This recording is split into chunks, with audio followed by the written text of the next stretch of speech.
로마서 3장 19절부터 31절까지 봉독하겠습니다.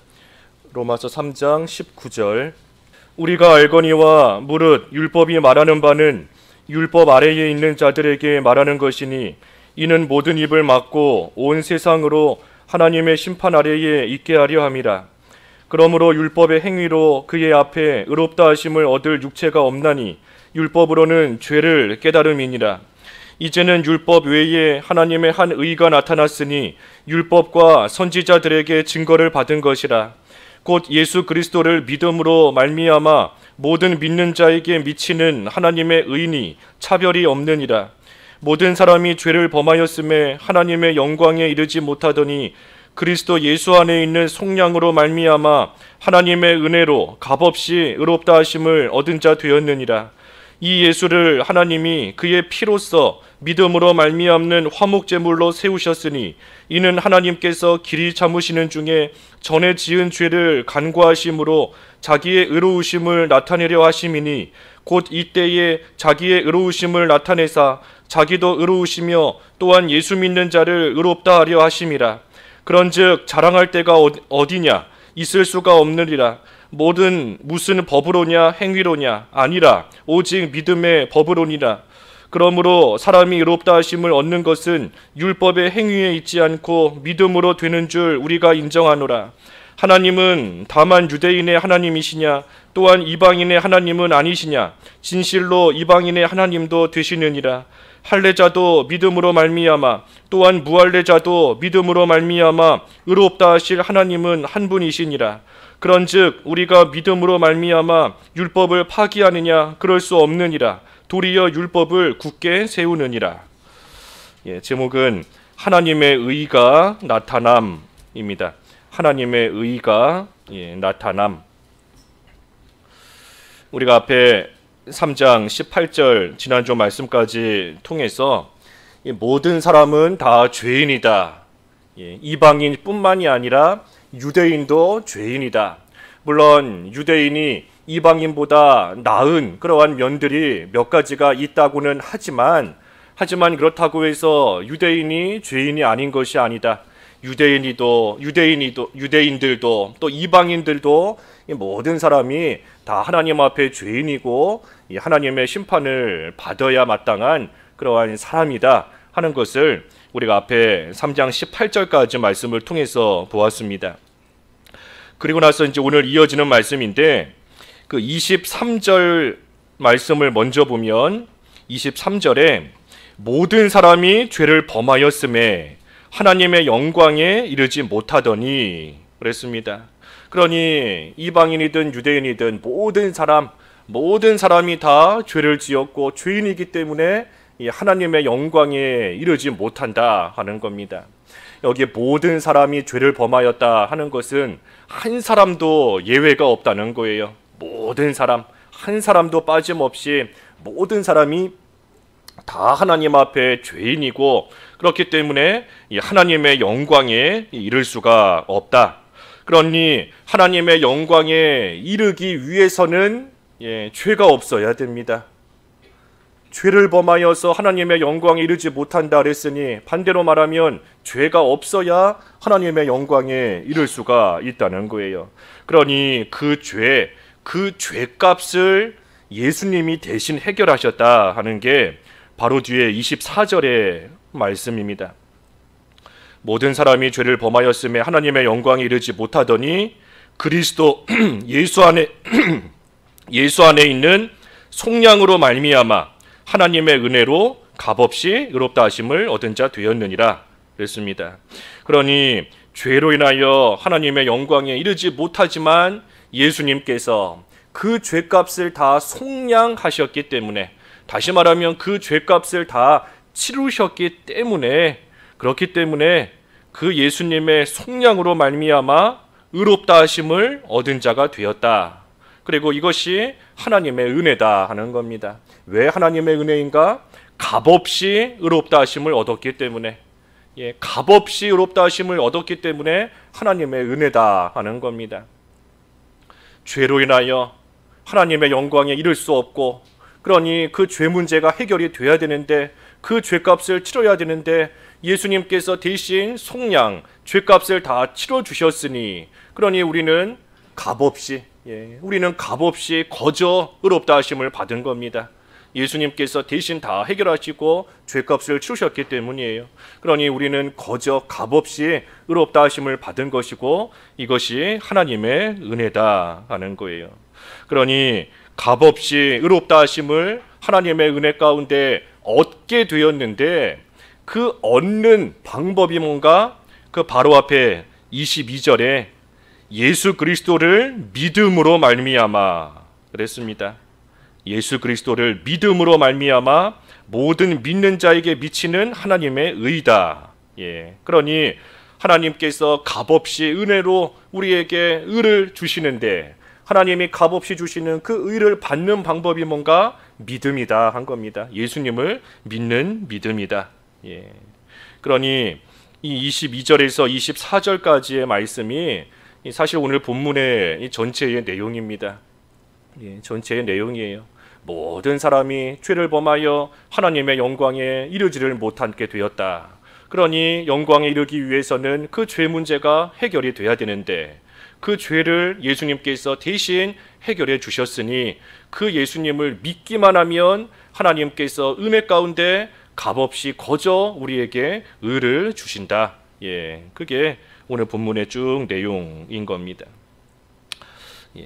하지만 그 믿음으로 말미암아 하나님께서 의를 주신다 그랬는데 그 믿음조차도 하나님의 은혜인 거지 않습니까? 그 믿음조차도 하나님께서 우리에게 거저 주시는 선물이기 때문에 그러니 이 믿음도 하나님의 은혜인 거예요.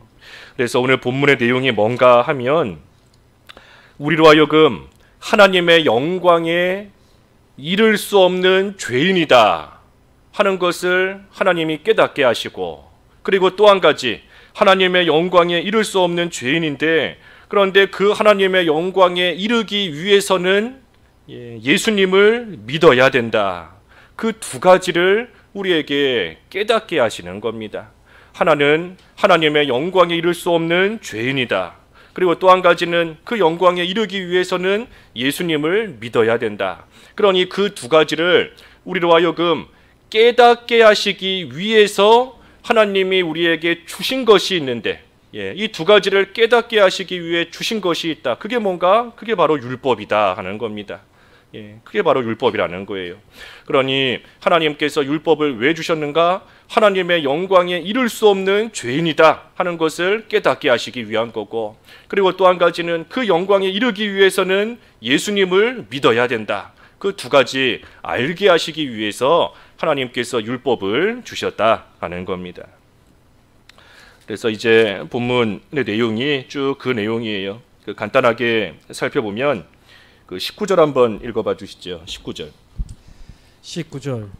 우리가 알거니와 물은 율법이 말하는 바는 율법 아래에 있는 자들에게 말하는 것이니 이는 모든 입을 막고 온 세상으로 하나님의 심판 아래 있게 하려 함이라. 이 율법이 모든 입을 막게 한다 그랬습니다.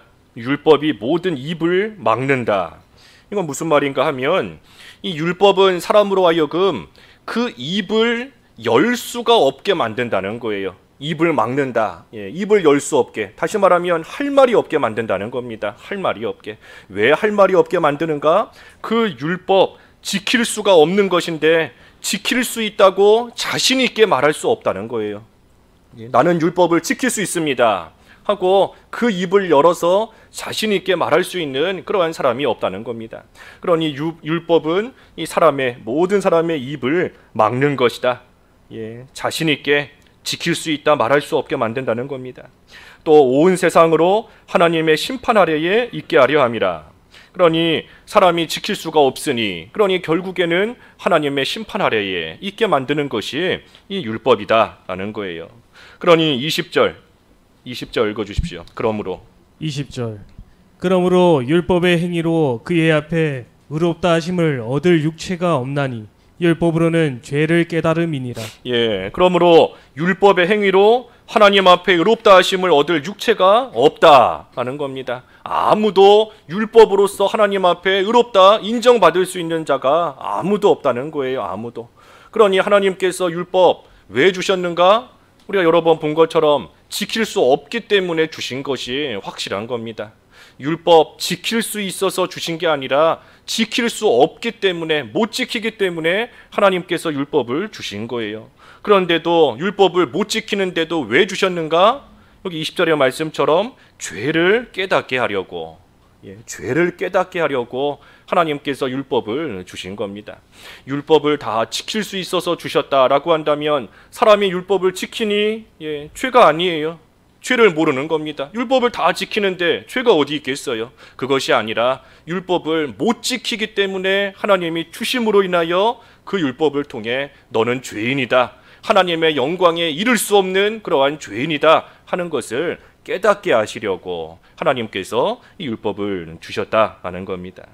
그러니 율법을 통해 인간은 참으로 얼마나 전적으로 무능한 죄인인가, 전적으로 무능한 그러한 죄인이구나 하는 것을 이 율법을 주셨기 때문에 인간은 깨달아 알 수 있는 겁니다. 아무리 죄인이다라고 해도 실제 자기가 왜 죄인인 줄을 모르면 죄인으로서 자기의 심각함도 깨닫지 못하고 그 죄 문제 해결하려고 하는 그러한 또 모습이 나올 수가 없는 겁니다. 그러니 하나님께서 율법을 주셔서 죄라는 것을, 또 죄인이라는 것, 얼마나 무능한 자인가 하는 것을 깨닫게 하시는 겁니다. 그래서 21절 읽어주십시오. 21절. 이제는 율법 외에 하나님의 한 의가 나타났으니 율법과 선지자들에게 증거를 받은 것이라. 그러니 율법 외에 하나님의 한 의가 나타났다. 율법으로서는 도저히 의를 얻을 수가 없으니, 그러니 율법 외에 다른 것으로서 의를 얻어야 되는 겁니다. 율법으로서는 아무리 사람이 지키려고 해도 모든 사람이 지킬 수가 없으니 그걸로서는 도저히 하나님 앞에 의롭다 인정을 못 받는 거예요. 그러니 다른 것으로서, 율법 외에 다른 것으로서 의를 얻어야 되는데, 그것이 뭔가? 아까 본 22절에 곧 예수 그리스도를 믿음으로 말미암아 모든 믿는 자에게 미치는 하나님의 의인이 차별이 없느니라 그랬습니다. 그러니 율법으로서 의롭다함을 받을 수가 없고, 그것이 아닌 다른 의로서 하나님 앞에 옳다 인정을 받아야 되는데, 그것이 뭔가? 예수님을 믿음으로써 말미암는 의이다. 그러니 예수 그리스도를 믿으면 하나님께서 의롭다 하고 인정해 주시고 하나님께서 그 의를 주신다 하는 겁니다. 그래서 23절과 24절 아까 본 말씀대로 모든 사람 죄를 범하였다. 그러니 하나님의 영광에 이르지 못하지만 그리스도 예수 안에 있는 속량으로 말미암아 하나님의 은혜로 값없이 거저 주신 겁니다. 값없이 의롭다 하심을 얻은 자 되었느니라 그랬습니다.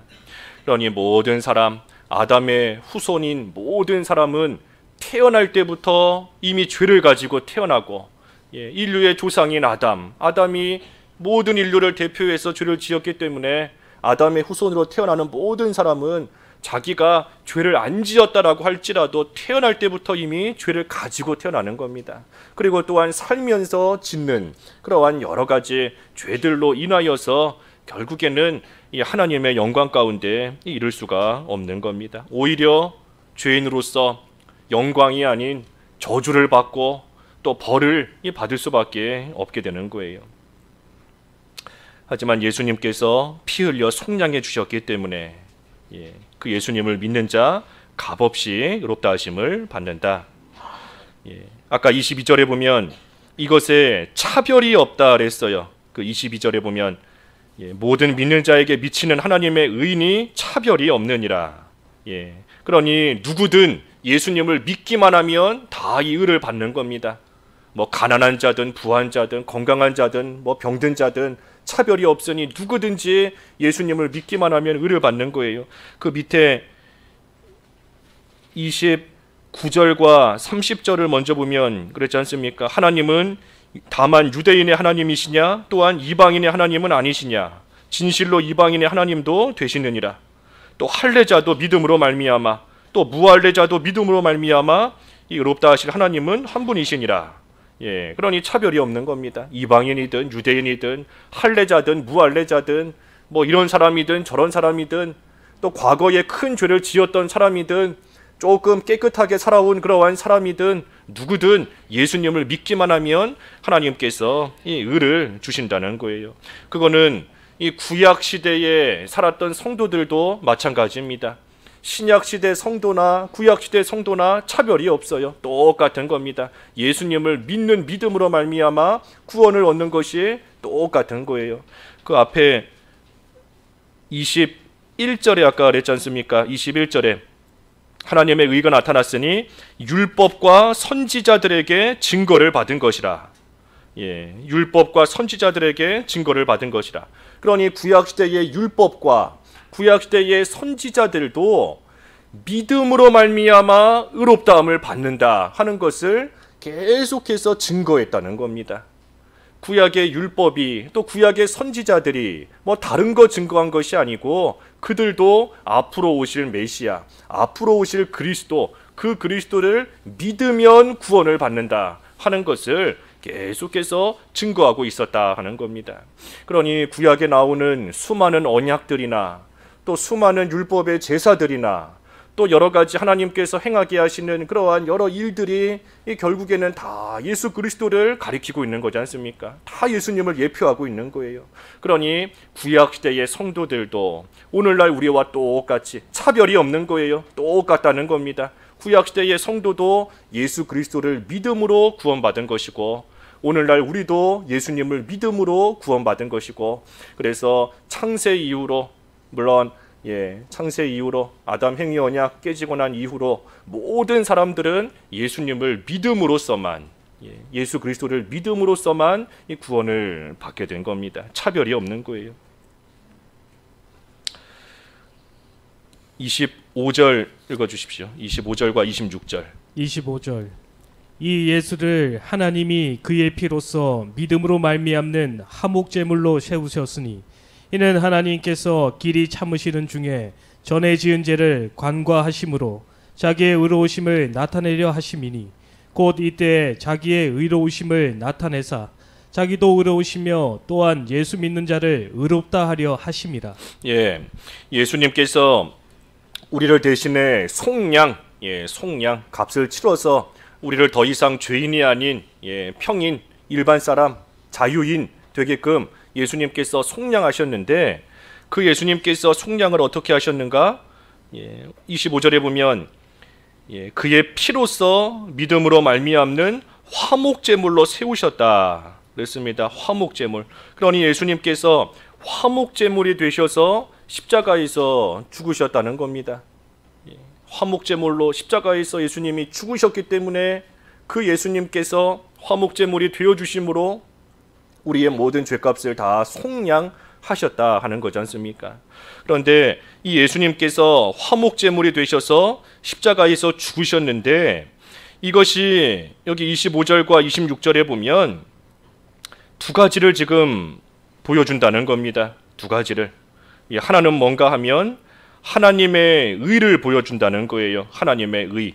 25절 다시 보면 이 예수를 하나님이 그의 피로써 믿음으로 말미암는 화목제물로 세우셨으니 이것은 하나님께서 길이 참으시는 중에 전에 지은 죄를 간과하심으로 자기의 의로우심을 나타내려 하심이니 그랬습니다. 그러니 죄에 대해서 심판하시는 하나님의 의가 나타난다는 겁니다. 사람들이 많은 죄를 짓고 하나님께서 그러한 자들의 그 모든 죄를 예수님께 다 짊어지우시고 예수님께서 화목제물이 되셔서 십자가에서 못 박혀 죽으셨는데 예수님께서 십자가에 못 박혀 죽으셨기 때문에 사람들이 죄를 짓지만 하나님께서 그들을 살게 해주신 겁니다. 하나님께서 그들을 살려주시고 대신에 그들의 죄를 다 예수님께 넘겨 씌워서 예수님께서 십자가에서 화목제물로 죽으셨다는 거예요. 이것이 하나님의 의를 나타낸다 하는 겁니다. 이게 무슨 말인가 하면 죄에 대한 삭은 이 사망이다, 죽음이다 그랬어요. 죄 지으면 죽어야 되는 겁니다. 그러니 우리가 죄로 인하여 죽어야 되는데, 그런데 예수님께서 대신 죽으신 거지 않습니까? 예수님이 십자가에서 죽지 않으셨다라고 한다면 내가 죽어야 돼요.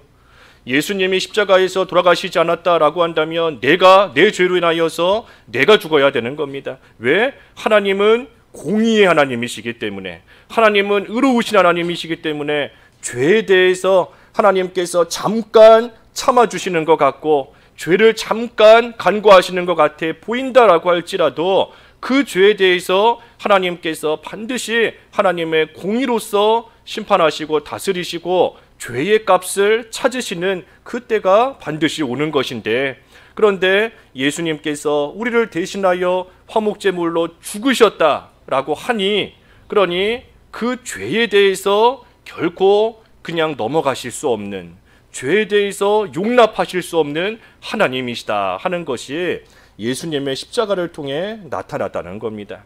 죄값으로 인하여 내가 죽어야 되지만 왜 죽어야 되는가? 하나님은 의로우신 하나님이시기 때문에, 공의로운 하나님이시기 때문에 죄에 대해서는 반드시 죽어야 되는 것이고, 그런데 나 대신 예수님이 죽으셨으니 그러니 죄에 대해서는 반드시 죽어야 되는구나 하는 하나님의 의가 예수님의 십자가를 통해 나타났다는 겁니다.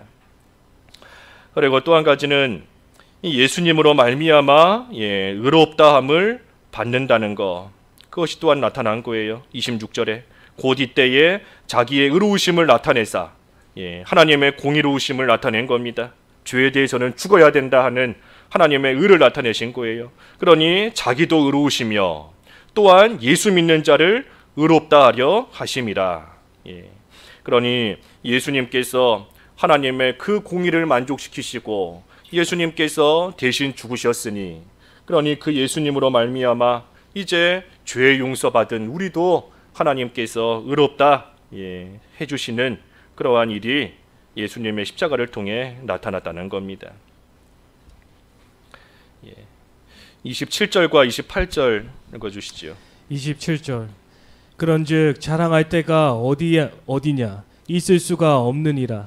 무슨 법으로냐 행위로냐 아니라 오직 믿음의 법으로니라.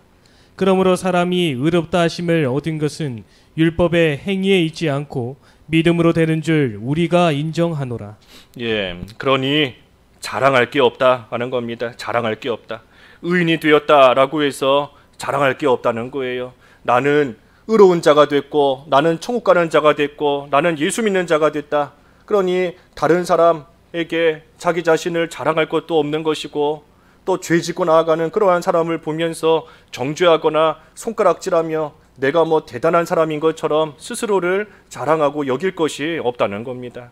믿음이 아닌 행위로서 의롭다함을 받았다라고 한다면 내가 이만큼 잘했기 때문에 다른 사람과 비교해서 자랑할 것이 좀 있을 수 있겠지만 나의 행위와 전혀 상관이 없이 하나님의 은혜 가운데 그저 믿음으로 말미암아 의롭다함을 받은 것이니, 그러니 우리가 의인이 된 그것에 대해서 우리가 자랑할 것이 없다는 겁니다. 여기 믿음 그랬는데 믿음 우리가 조금 다르게 생각하면 이 믿음도 믿는 행위가 아닌가. 내가 믿기 때문에 내가 믿으니, 내가 믿음을 선택했으니 내가 믿으니, 그러니 그 믿는다는 것도 내 행위가 아닌가 하는 생각이 들 수 있지만, 이 믿음이 결코 우리의 행위가 아니고 우리의 공로가 될 수가 없는 겁니다. 분명히 에베소서 말씀에 믿음은 선물이다 그랬고 하나님께서 거저 주시는 거예요. 그러니 하나님의 은혜로 값없이 의롭다 하심을 받았다. 하나님께서 은혜 가운데, 다시 말하면 하나님께서 예정하시고 하나님이 선택하신 그러한 사람에게 하나님께서 믿음을 선물로 주시는 겁니다. 내가 믿는 것 같지만 내가 믿는 게 아니에요. 내가 믿는 게 아니고 하나님께서 은혜 가운데 예정하신, 하나님이 선택하신 사람에게 하나님이 때가 되면 믿음을 선물로 주시고, 그래서 그 믿음이라는 수단을 통해서 하나님의 은혜가 우리에게 미치는 겁니다. 믿음은 수단이에요. 수단. 믿음은 통로인 겁니다. 믿음이 목적이 아니고 믿음은 하나님의 은혜가 우리에게 미치는 그러한 수단이고 그러한 통로인 거예요. 그래서 하나님께서 우리에게 믿음을 주셔서 그 믿음으로 말미암아 하나님의 은혜, 특별히 하나님의 그 의가 우리에게 미치는 겁니다. 그러니 우리가 이 사실을 분명히 알 때에 우리에게 자랑할 것이 뭐가 있겠는가? 하나님께서 우리를 택해 주신 것도 하나님의 은혜고, 하나님께서 우리를 불러주신 것도 하나님의 은혜고, 때가 되니 하나님께서 우리에게 믿음을 주신 것도 하나님의 은혜고, 그 믿음으로 말미암아 하나님의 의가 우리에게 전해져 오게 하신 것도 하나님의 은혜고, 그러니 내가 예수님을 믿어 구원받게 된 자가 된 것, 이 모든 것이 하나님의 은혜인 것이고, 그것을 알면 우리가 자랑할 것이 없다 하는 거예요. 자랑할 게 없다. 그래서 29절 30절 아까 본 것처럼 하나님은 차별이 없으시다. 차별이 없으시다. 유대인이라 할지라도 하나님이 은혜 베풀어 주시면 믿음으로 말미암아 의롭다 인정받는 자가 되는 것이고, 이방인이라 할지라도 하나님이 은혜 주시면 믿음으로 말미암아 의롭다 하심을 받는 자가 되는 거고, 할례를 받았든 받지 않았든 하나님의 은혜가 임하면 믿음으로 말미암아 의롭다 하심을 받는 그러한 자가 되는 것이다. 그러니 우리에게 자랑할 것이 전혀 없는 겁니다. 그 갈라디아서 2장 16절 읽어주시죠. 갈라디아서 2장 16절. 갈라디아서 2장 16절. 사람이 의롭게 되는 것은 율법의 행위로 말미암음이 아니요 오직 예수 그리스도를 믿음으로 말미암은 줄 알므로 우리도 그리스도 예수를 믿나니 이는 우리가 율법의 행위로서가 아니고 그리스도를 믿음으로써 의롭다함을 얻으려 함이라. 율법의 행위로서는 의롭다함을 얻을 육체가 없느니라. 율법의 행위로 말미암이 아니고 오직 예수 그리스도를 믿음으로 말미암는 줄 알므로 우리도 그리스도 예수를 믿나니 이는 우리가 율법의 행위로서가 아니고 그리스도를 믿음으로써 의롭다함을 얻으려 함이라. 율법의 행위로서는 의롭다함을 얻을 육체가 없다 그랬어요. 육체가 없다. 그러니 모든 사람 오직 예수 그리스도를 믿기만 하면 구원을 받는다. 그러니 우리도 이 예수님을 믿음으로 말미암아 구원받게 주셨으니, 그러니 우리가 마땅히 할 일은 뭔가 자랑할 것이 아니라 오히려 하나님께 감사하는 겁니다. 하나님의 은혜로 내가 이렇게 거저 의롭다함을 받았으니, 그러니 우리가 그것을 생각할 때, 우리에게 베푸신 이 구원의 은혜를 생각할 때 우리가 할 일은 하나님께 감사하는 거예요. 하나님께서 나에게 은혜 베풀어 주시지 않았다면 내가 어찌 구원을 받았겠는가? 하나님께서 은혜 주시지 않았다면 내가 어찌 하나님 앞에 의인이라 인정을 받는 자가 되었겠는가? 하나님께서 베푸신 구원을 생각할 때 우리는 감사한 겁니다. 모든 게 감사한 거예요. 그러니 우리가 범사에 감사하라 라고 할 때 그 감사의 시작이 어디서부터 나오겠어요? 하나님께서 우리에게 베푸신 이 구원의 은혜가 모든 범사에 모든 일에 감사할 수 있는 그러한 시작이 되는 겁니다. 하나님께서 그저 좋은 거 하나 주셨다, 그것도 물론 감사한 겁니다. 하지만 좋은 거 주셨어도 얼마 지나면 다 낡아지고 없어지고 누가 와서 훔쳐가든 다 없어지게 되어 있는 겁니다. 요즘에 입시철이지만 좋은 학교 입학했다라고 한들 그 감사가 얼마나 가겠어요? 몇 달 지나면 그 이후에 또 생기는 일들로 인하여서 또 고생 시작하는 겁니다. 하지만 우리에게 베푸신 이 구원의 은혜에 대한 감사는 우리가 얼만큼 감사해야 그 감사가 없어지겠는가? 영원토록 우리에게 주신 그러한 생명이고 우리에게 주신 의이고 구원이기 때문에 우리가 영원토록 하나님 앞에 감사하며 즐거워할 수 있는 그러한 일이 바로 이 구원의 은혜인 거지 않습니까? 시편 51편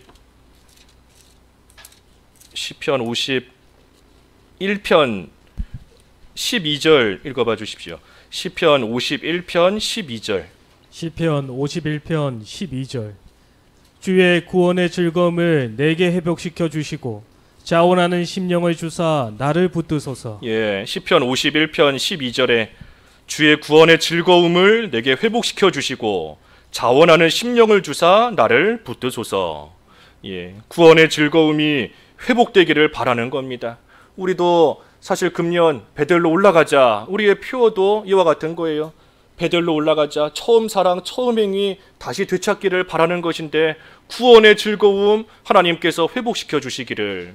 그래서 우리가 구원의 즐거움이 회복될 때에 자원하는 심령을 가지고 모든 것을 누가 시켜서가 아니라 억지로 하는 것이 아니라 자원하는 심령으로서 하나님 섬기는 거, 예배하는 거, 봉사하는 거, 구제하는 거, 선교하는 거, 전도하는 거, 자원하는 마음으로서 모든 일을 해나갈 수 있는 겁니다.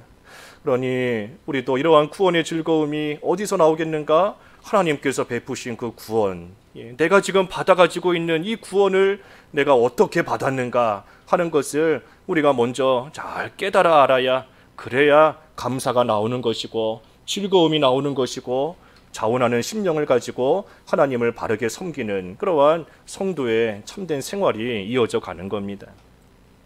그래서 우리에게 베푸신 이 구원이 우리에게 어떻게 임하였는가 하는 것을 알 때에 우리가 할 일은 감사하는 것이다.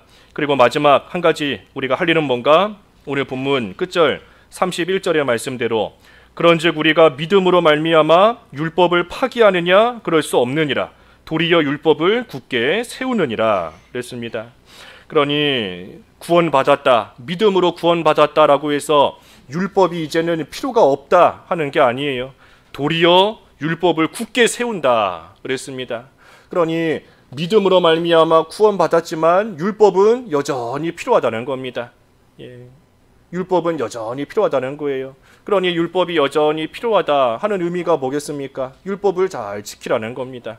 하나님께서 주신 율법, 그것을 지킴으로 구원받는 것은 결코 아니지만, 하지만 믿음으로 말미암아 도리어 율법 굳게 세운다 그랬으니 믿음으로 말미암아 구원받은 자가 이제는 그 율법을 잘 지키며 나아가라는 겁니다. 이것이 믿음으로 의롭다함을 받은 자가 할 일이에요. 믿음으로 구원받은 자가 할 일이 뭔가? 먼저는 감사하는 것이고, 그리고 또 한 가지 할 일은 뭔가? 이제는 구원받은 자로서 하나님의 율법을 잘 지키고 나아가는 겁니다.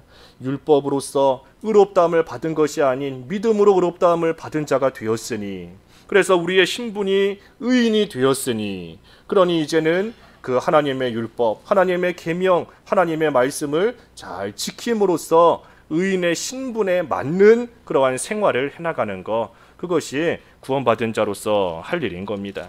그래서 율법을 잘 지키는 거예요. 우리 앞에 2장 13절에서 이미 보았잖아요. 2장 13절에 하나님 앞에서는 율법을 듣는 자가 의인이 아니요 오직 율법을 행하는 자라야 의롭다 하심을 얻으리니 그랬습니다. 그러니 율법을 행해야 하나님 앞에서 옳다 하며 의인으로서의 신분에 맞는 그러한 생활, 하나님께 계속 인정받는 의인에 걸맞는 그러한 생활을 해나갈 수 있다는 겁니다. 그러니 우리가 우리에게 베푸신 이 구원이 어떻게 나에게 오게 되었는가, 내가 어떻게 의인이 되었는가 하는 것을 우리가 먼저 잘 생각해야 되는 것이고, 하나님의 은혜로 값없이 의롭다 하심을 받았다 하는 것을 생각할 때에 하나님께 감사하며 이제는 율법을 잘 지킴으로 하나님 앞에 의인으로서의 걸맞는 그러한 생활을 해야 된다 하는 겁니다. 특별히 우리가 지킬 율법이 뭔가? 이 구약시대의 율법, 시민법은 당시에 이스라엘 민족에게 주신 법이고, 의식법은 우리 예수님이 실체가 되셔서 오셔서 다 폐해졌지 않습니까? 하지만 그 의식법의 그 정신은 우리가 지금도 여전히 잘 기억하며 그 정신은 잘 이어가야 되는 겁니다. 의식법이라는 그 율법, 그 행위 자체를 오늘날 지키는 것은 결코 아니에요. 다 폐해진 겁니다. 하지만 그 정신은 오늘날도 유효한 겁니다.